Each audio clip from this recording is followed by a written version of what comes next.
کیا ماؤں نے لائے جنے تھے، کیا دھرتی نے انسان دیکھے تھے؟ آج تک دنیا ایسا بادشاہ نہ دکھا سکی جو 22 لاکھ مربع میل پہ حکومت کر کے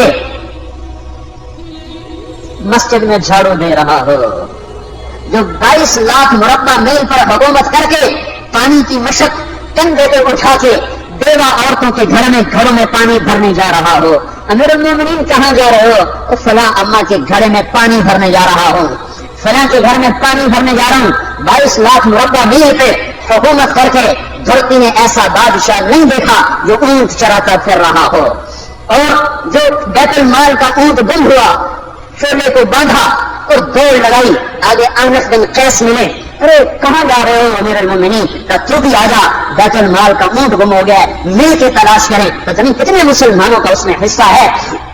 دھرتی ایسا بادشاہ نہ دکھا سکے گی، نہ دکھا سکے گی، کوئی ایسا آیا ہی نہیں ہے کہ جو اتنی بڑی سلطنت کا مالک ہو اور کیکر کے درخت کے نیچے بغیر پیروں کے سو رہا ہو۔ یہ ہمارے چھوٹے چھوٹے حکمران، ووٹوں کے ذریعے سے کرسیوں پر بیٹھنے والے، ان بے وقوفوں کے آگے بھی پہرے، پیچھے بھی پہرے، بائیں بھی پہرے، بائیں بھی پہرے، اوپر بھی پہرے، ان کی گاڑیاں بھی بلٹ پروف، یہ پھر بھی ڈرتے ڈرتے جا رہے کہ انہوں نے ظلم کیا، یہ اپنی ذات میں خوف زدہ ہو گئے۔ عمر نے اپنے نام کے ساتھ فاروق کا لقب آپ نے کہا عمر فرق بین الحق والباطل، عمر وہ عمر ہے جس نے حق اور باطل میں فرق کر کے دکھا دیا، اس لیے یہ فاروق ہے، اس نے حق اور باطل میں فرق کر کے دکھایا، یہ فاروق ہے۔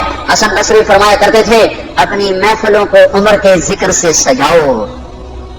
حضرت عائشہ فرمایا کرتی تھی عمر کے تذکرے کیا کرو کہ جب عمر کا تذکرہ ہوتا ہے تو عدل کا تذکرہ ہوتا ہے، جب عدل کا تذکرہ ہوتا ہے تو اللہ کا تذکرہ ہوتا ہے۔ ہم عائشہ رضی اللہ تعالیٰ عنہا فرمایا کرتی تھی اتنی بڑی سلطنت پر حکومت کرنے کے بعد اللہ کی راہ میں جانے والے مجاہدین کے گھر گیا کھڑا ہوا ہے، دروازے پہ دستک دے رہا ہے، بیٹی کوئی بازار سے سودا لینا ہو تو مجھے بتاؤ، تیرے گھر والا تو اللہ کی راہ میں ہے، میں تمہارے گھر کا سودا لے آؤں؟ کیا چیز چاہیے؟ تم نے اپنے خامن کو خط لکھنا ہوگا، تم تو لکھنا نہیں جانتی، مجھے بتاؤ میں تیرے خامن کو تیری طرف سے خط لکھوں۔ اما تیرا بیٹا اللہ کی راہ میں گیا ہوا ہے، مجھے بتا میں تیرے بیٹے کا نام تیری طرف سے خط لکھوں۔ اتنی بڑی جس کے سامنے کیسر اور کسرا زیر و زبر ہو گئے، کج کلا، وہ زمین میں جاتے چاہے خاک میں، وہ سارے ہیرے لال جواہر، وہ زمین میں لوٹ پوٹ کرنے والا، کسرا کے تخت کو توڑنے والا اور روم کی طاقت کو توڑنے والا، آل ساسان کی طاقت کو توڑنے والا اور نوشیروان کے خزانے مدینے میں لانے والا اور خسرو پرویز کے خزانے مدینے میں لانے والا اور رومت الکبرا کے خزانے مدینے میں لانے والا خود اپنے کرتے میں 14 پیوند لے کے چل رہا ہے۔ 14 پیوند کے ساتھ کرتا ہے، مہینے میں 1 دن گوشت کھاتے تھے، وہ روٹی کھاتے تھے کہ عام آدمی خلق کے نیچے نہیں لے جا سکتا تھا۔ ہے سال کی ابتدا اس شخص کی شہادت سے ہوتی ہے جس کو اللہ نے وہ عزت دی۔ آپ نے کہا میرے 2 وزیر آسمان میں، 2 وزیر زمین میں، آسمان پہ جبریل اور میکائیل میرے وزیر ہیں، زمین پر ابو بکر اور عمر میرے وزیر ہیں۔ آپ فرمایا کرتے تھے ابو بکر عمر اگر کسی بات پہ جمع ہو جائیں تو میں ان کے مشورے کے خلاف کبھی نہ کروں گا۔ ابو بکر تیری مثال ابراہیم کی ہے، عمر تیری مثال نوح علیہ السلام کی ہے، ابو بکر تیری مثال عیسیٰ علیہ السلام کی ہے، عمر تیری مثال موسیٰ علیہ السلام کی ہے۔ آپ مسجد میں آئے، آپ کے دائیں طرف ابو بکر تھے، بائیں طرف عمر تھے، آپ اندر آئے اور کہا دیکھو اسی طرح قیامت کے دن ہم اٹھیں گے کہ میرے دائیں طرف ابو بکر ہوگا، میرے بائیں طرف عمر ہوگا اور ہم ہاتھ میں ہاتھ دیے ہوئے اٹھائے جائیں گے۔ اور ایک حدیث میں آتا ہے اور میرے قدموں سے بلال کو اٹھایا جائے گا جو نکلتے ہی اذان دے گا۔ جس کے اسلام لانے نے اسلام کو اونچا کیا، جس کے اسلام لانے نے باطل کو پست کیا، جن راہوں سے عمر گزر جائے شیطان وہ راہیں چھوڑ دیتا تھا۔ عرفات کا میدان تھا، 1.25 لاکھ مقدس ہستیاں سامنے ہیں۔ میرے نبی نے فرمایا اس وقت میرا اللہ میرے سب صحابہ پہ فخر کر رہا ہے اور عمر بن خطاب پہ خاص طور پہ فخر کر رہا ہے، خاص طور پہ فخر ہو رہا ہے۔ عمر بن خطاب کا خاص طور پر فخر ہو رہا ہے، میرے بعد کوئی نبی ہوتا عمر ہوتا عمر، میں نے رات جنت میں محل دیکھا، ایک اینٹ موتی کی، ایک یاقوت کی، ایک زمرد کی. میں نے پوچھا یہ کس کا ہے؟ تو اگر ایک قریشی کا ہے. میں نے کہا میں قریشی ہوں، اتنا خوبصورت محل ہے، میرا ہی ہوگا. جب جانے لگا تو فرشتے نے کہا یہ آپ کے غلام عمر بن خطاب کا ہے. وہ کیا مبارک لوگ ہیں کہ جنہیں نبی کے گھر میں قبر نصیب ہو. ایک طرف ایک ساتھی، ایک طرف دوسرا ساتھی، جن کو نبی کے دو پہلوؤں میں جگہ ملی ہو.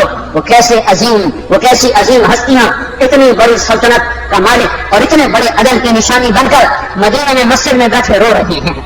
امیر المومنین کیوں رو رہے ہو؟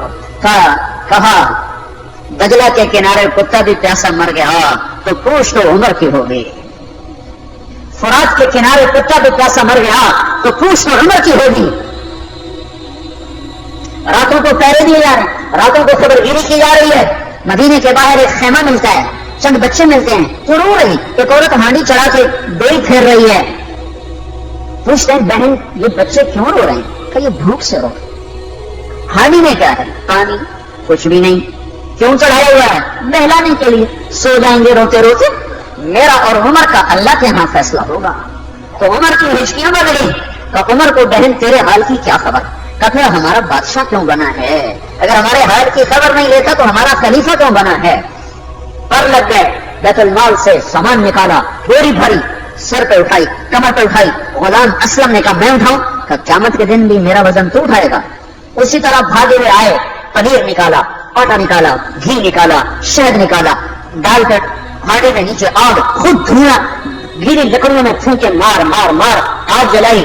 حلوہ تیار کیا، پھر پلیٹوں میں ڈال ڈال کے بچوں کو کھلایا. وہ عورت کہنے لگی کاش عمر کی بجائے تو خلیفہ ہوتا. تو یہ نہیں کہا کہ میں ہی عمر ہوں، میں ہی عمر ہوں. فرمایا جب کل تو امیر المومنین سے ملے گی تو مجھے بھی وہیں دیکھ لے گی، مجھے بھی وہیں پالے گی. پھر وہاں بیٹھ کے دیکھتے رہے. اٹھ کے چل دیے. بچے ہنسنے لگے، کھیلنے لگے. تو اپنے غلام سے فرمایا میں نے انہیں روتا دیکھا تھا، میرا جی چاہا میں نے ہنستا بھی دیکھوں. 22 لاکھ مربع میل پہ اسلام پھیلا کر حکومت اس سے بھی بڑے علاقے میں لوگوں نے کی. چنگیز نے اس سے زیادہ فتوحات کی، محمود غزنوی نے اس سے زیادہ کی، سکندر تیمور نے اس سے زیادہ کی. پر فتوحات کر کے یوں خدمت کر رہا ہو، پانی بھر رہا ہو، اونٹ چرا رہا ہو، امامت کرا رہا ہو، 14 پیوند لگے کپڑوں کے ساتھ خلافت کے تخت پر بیٹھا ہوا ہو، یہ دھرتی میں پھر کوئی نہیں آئے گا. ہے نماز میں خنجر لگا. نماز پڑھاتے ہوئے 27 ذوالحج، 27، 28، 29 یکم کو انتقال ہوا. یکم محرم موت کے آثار گہرے نظر آئے. بیٹے کو بلایا کہ بیٹا جاؤ اما عائشہ سے پوچھ کے آؤ کہ عمر اپنے ساتھیوں کے ساتھ دفن ہونے کی اجازت چاہتا ہے. امیر المومنین کے لقب سے بات نہ کرنا، عمر کہنا. عمر اب میں امیر المومنین نہیں رہا. جب وہ پوچھنے گئے تو حضرت عائشہ رو رہی تھی. انہوں نے عرض کیا اما جان میرا باپ اپنے ساتھیوں کا پڑوس چاہتا ہے. انہوں نے فرمایا یہ جگہ تو میں نے اپنے لیے رکھی تھی، لیکن اگر عمر چاہتے ہیں تو ان کو مجھ پر فضیلت ہے، میں ان کے لیے دستبردار ہوں. انہوں نے واپس آ کر خوشخبری سنائی، مبارک ہو اجازت مل گئی. کہیں شاید میرے شرم میں اجازت دے ہو، جب مر جاؤں تو مجھے دوبارہ دروازے کے سامنے رکھ کر پھر جا کے پوچھنا، اس وقت اجازت ملے تو پھر لے جانا، ورنہ مجھے بقیع کی طرف لوٹا دینا. اتنے میں حضرت علی آئے. پریشان دیکھا. عمر کیوں موت سے ڈر گئے؟ کہ نہیں موت کے بعد کی گھاٹی سے ڈر رہا ہوں. کہ ڈرو نہیں، میرے ان کانوں میں سنا ہے اور اتنی دفعہ سنا ہے کہ میں گن نہیں سکتا کہ اللہ کے نبی فرمایا کرتے تھے ابو بکر اور عمر جنت کے بڑی عمر کے لوگوں کے سردار ہیں. آپ نے فرمایا تو اس بات کی گواہی دے گا؟ تو میں بھی دوں گا، میرا بیٹا حسن بھی دے گا. امام حسن بھی ساتھ ہے. کہ میں بھی دوں گا، میرا بیٹا حسن بھی گواہی دے گا. پھر بھی ہے جو جنت کی بشارتیں لیے ہوئے ہیں 10 مبشرہ.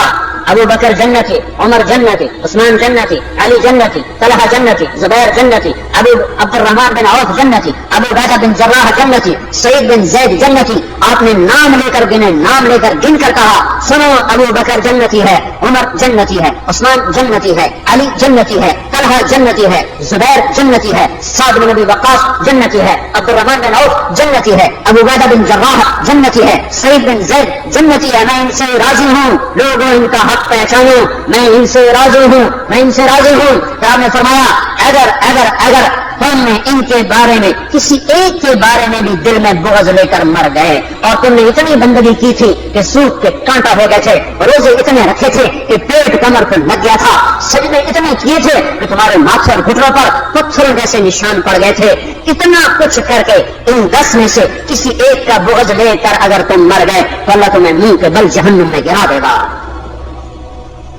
لوگوں میں ان سے راضی ہوں، ان کا حق پہچانو، جن کو اللہ بھی رضا کے پروانے دے رہا ہو، جن کو اللہ کا رسول رضا کے پروانے دے رہا ہو، جن کو وزارت کا شرف مل چکا ہو، نبی کے پہلو میں قبر جن کی بننے کا اعلان ہو چکا ہو، وہ موت پر کیا کہہ رہا ہے؟ موت پہ کیا کہہ رہا ہے؟ اپنے بیٹے سے کہا میرا سر زمین پہ ڈال دے، ان کی گود میں سر تھا عبداللہ بن عمر، تو انہیں گود سے ہٹا کر پنڈلی پہ رکھ لیا، یہاں رکھ لے، چلے کیا کہہ رہا ہوں سنتے رہے ہو، زمین پہ ڈال دو، تو زمین پہ ڈالا تو اپنے چہرے کو مٹی میں رکھ دیا اور ایسے مرنے لگے اور کہنے لگے اے میرے رب اگر تو نے عمر کو معاف نہ کیا تو عمر ہلاک ہو جائے، عمر تیری ہلاکت اگر تیرے رب نے تجھے معاف نہ کیا۔ یہ کہتے کہتے کہتے جان دے دیے۔ 22 لاکھ مربع میل میں اسلام کو زندہ کرنے والا، ان حالت نماز میں زخم کھا کے گرنے والا، مطلوب مصطفیٰ، وزیر مصطفیٰ، جنت کی خوشخبریاں لے کر پھر موت پر یوں کہہ رہا ہو اللہ تو نے معاف نہ کیا تو میرا کیا بنے گا؟ کیا بے طلبی ہے؟ ان کے بیٹے خلافت کے اہل، ان کے بہنوئی سعید بن زید 10 مبشرہ میں سے دونوں کے نام کاٹ دیے کہ یہ 6 ہیں جن سے اللہ کا رسول راضی تھا، جس کو چاہو خلیفہ بنا دو، یہ سوچا ہو حکومت دے دو، نہ میرے بیٹے کو ملے گی نہ سعید بن زید کو ملے گی۔ کسی نے کہا شوشا چھوڑا، آپ کا بیٹا بھی تو بہت قابل ہے، اسی کو بنا دیں، تو اسے تو طلاق دینا نہیں آتا، حکومت کہاں سے چلائے گا؟ ایک واقعہ کی طرف اشارہ کیا ہے، اس کے پیچھے کوئی واقعہ ہے جس کو انہوں نے یاد کر کے فرمایا وہ تو طلاق دینا نہیں جانتا، وہ حکومت کیا چلائے گا؟ حالانکہ بڑے صحابہ میں عبداللہ بن عمر کا مقام ہے۔ جنازہ صاحب رومی نے پڑھایا، دروازے کے سامنے لا کے رکھ دیا گیا، سب لوگ جنازے کے ساتھ کھڑے ہو گئے، عبداللہ بن عمر اکیلے آگے گئے، دروازے پر دستک دی، کہا اما جان میرا باپ عمر بن خطاب دروازے پہ حاضر ہو چکا ہے، اندر آنے کی اجازت چاہتا ہے۔ تو عائشہ رضی اللہ عنہا نے اپنی چادر کو اٹھایا اور روتے ہوئے باہر نکل گئی، پھر لوگ اندر داخل ہوئے، قبر کھودی گئی، قبر کھودتے ہوئے عبداللہ بن عباس کی قبر کے کھودنے میں شریک تھے، تو جب میرے کندھے پہ کسی نے ہاتھ رکھا، میں نے پیچھے مڑ کر دیکھا تو علی رضی اللہ عنہ کھڑے ہو رہے تھے اور فرما رہے تھے مجھے پتا تھا تو یہیں آئے گا، یہاں تیرے سوا کوئی نہیں آ سکتا۔ کہ میں نے ایک دفعہ نہیں کتنی دفعہ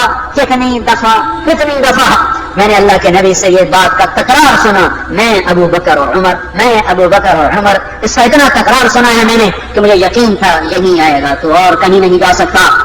میرے بھائیو غفلت سے باہر آ جائیں، یہ دھوکے کا گھر، یہ مچھر کا پر، یہ مکڑی کا جالا، یہ دنیا کہیں ہمیں ہلاک نہ کر دے۔ ان لوگوں کو سامنے رکھ کے زندگی گزارو جنہوں نے اللہ کو راضی کیا، اس کے رسول کو راضی کیا، کلمہ حق کو بلند کیا، خیر کے ذریعہ بنے، شر کے مٹانے والے بنے، اور دنیا میں مرنے کے بعد بھی ان کے تذکرے ہدایت کا سامان بنے، ان کے تذکرے روشنی کا مینار بنے۔ ان کے پیچھے چلو، مغرب کے اندھیروں کی طرف مت دوڑو، وہاں تو سورج بھی ڈوب جاتا ہے، مغرب میں تو سورج بھی ڈوب جاتا ہے، اور تمہیں پکار کے کہتا ہے مغرب کی طرف نہ آنا، ادھر اندھیرا ہے، میں یہاں گم ہو گیا، تم کون سا سراغ ڈھونڈنے آئے ہو؟ دوڑو اللہ اس کے رسول کی پاک زندگی کی طرف، اس کے پاک صحابہ کی زندگی کی طرف، جن کو اللہ نے مرنے سے پہلے جنت ہاتھ میں دے دی، جنت کی بشارت دے دی۔